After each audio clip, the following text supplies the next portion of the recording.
ഇതിൽ പെൺകുട്ടിയുമായിട്ട് സൗഹൃദത്തിലായിരുന്ന അനൂപിൻ്റെ 24 വയസ്സുകാരനായ അനൂപിൻ്റെ സംശയരോഗമാണ് മർദ്ദനത്തിലേക്ക് നയിക്കുകയൊക്കെ ചെയ്തത്.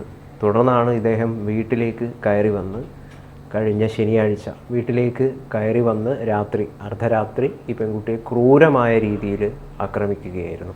ശരിക്കും പറഞ്ഞു കഴിഞ്ഞാൽ കേട്ടാൽ ശരിക്കും നമുക്ക് നടുക്കമുണ്ടാക്കുന്ന രീതിയിലുള്ളൊരു ആക്രമണമാണ് ഈ ഒരു അതിജീവിത നേരിടേണ്ടി വന്നത്. ശരിക്കും ഇവളൊരു ഭിന്നശേഷിക്കാരിയായിട്ടുള്ളൊരു കുട്ടിയാണ്.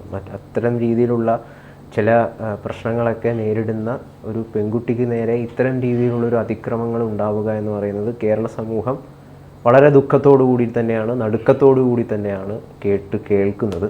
ശരിക്കും പറഞ്ഞു കഴിഞ്ഞാൽ ഈ ഇത്തരം സംശയ രോഗങ്ങളൊക്കെ ചെന്നെത്തിക്കുന്നത്, അതായത് നിസ്സാരമായിട്ടുള്ള പല പ്രശ്നങ്ങളും, പരിഹരിക്കാൻ പറ്റുന്ന പല പ്രശ്നങ്ങളും ചെന്നെത്തുന്നത് കൊലപാതകങ്ങളിലേക്കും അതോടൊപ്പം തന്നെ ക്രൂരമായ പീഡനങ്ങളിലേക്കൊക്കെയാണ് എന്ന് പറയുന്നത്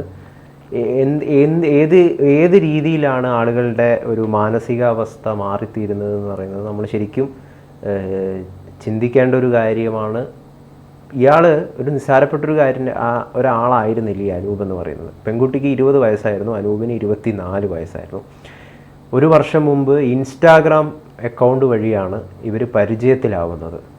അതായത് അനൂപ് ആദ്യം ഇപ്പം കിട്ടുന്ന വിവരം അനുസരിച്ചിട്ട് അനൂപ് ഈ പെൺകുട്ടിക്ക് ഹായ് അയച്ചു തുടങ്ങിയ ഒരു ബന്ധമാണ്. അത് പിന്നീട് വികസിച്ച് ഇവർ തമ്മിൽ കൂടിക്കാഴ്ച നടത്തുകയും വീഡിയോ കോൾ ചെയ്യുന്നതൊക്കെ അവസരത്തിൽ എത്തുകയും പിന്നീട് ഇയാൾ സ്ഥിരമായിട്ട് ഈ പെൺകുട്ടിയുടെ വീട്ടിലേക്ക് വരികയും ചെയ്യുന്ന സാഹചര്യത്തിൽ വരെ രൂപപ്പെട്ടിട്ടുണ്ടായി.